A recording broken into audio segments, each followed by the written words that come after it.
தென்காசி மாவட்டம் கடையம் பகுதியில் அருணா என்ற பெண்ணை அரிவாளால் வெட்டிய மாமனார் காமராஜ். அந்த காட்சிகளும் வெளியாகி இருக்கின்றன. அருணாவின் கணவரான சக்திவேல் ஓராண்டுக்கு முன்பு தற்கொலை செய்து கொண்டதாக கூறப்படும் நிலையில் மருமகளை சரமாரியாக வெட்டியிருக்கிறார் மாமனார். விவரங்களோடு இணைகிறார் செய்தியாளர் குரு. குரு வணக்கம். இந்த சம்பவம் குறித்த முழு விவரங்கள். வணக்கம். தென்காசி மாவட்டம் கடையம் அருகே உள்ள மயிலாளூர் கிராமத்தைச் சேர்ந்த சக்திவேல், இவரது மனைவி அருணா.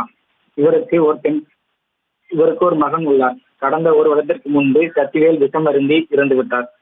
இதனைத் தொடர்ந்து அருணா தனது மகனுடன் தனது தந்தை வீட்டில் வசித்து வருகிறார். மேலும் தன் கணவர் ஏற்கனவே கடையம் யூனியன் அலுவலகத்து அருகில் மெயின் ரோட்டில் பழைய இருசக்கர வாகனம் கடை வைத்துள்ளார். இந்த கடையை தற்பொழுது இவர் அருணா தான் நடத்தி வருகிறார். இந்த நிலையில் இன்று மதியம் 3:30 மணி அளவில் சக்திவேல் அப்பா காமராஜ் கடைக்கு வந்து மருமகளுடன் வாக்குவாதத்தில் ஈடுபட்டு தெரிய வந்தது.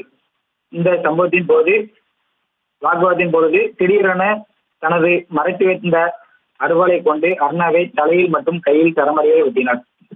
இதில் பலத்த காயமடைந்த அருணா ஆபத்தான நிலையில் அக்கம் பக்கத்தினர் மீட்டு கடையம் காவல்துறையின் உதவியுடன் கடையம் ஆய்வாளர் வண்டியில் வைத்து உடனடியாக கடையம் மருத்துவமனைக்கு கொண்டு சென்றனர். தொடர்ந்து அருவாளை வெட்டிவிட்டு தப்பம் என்ற மாமனாரை அக்கம் பக்கத்தினர் பிடித்து காவல்துறையிடம் ஒப்படைத்தனர். விவரங்களுக்கு நன்றி குருச்சரன்.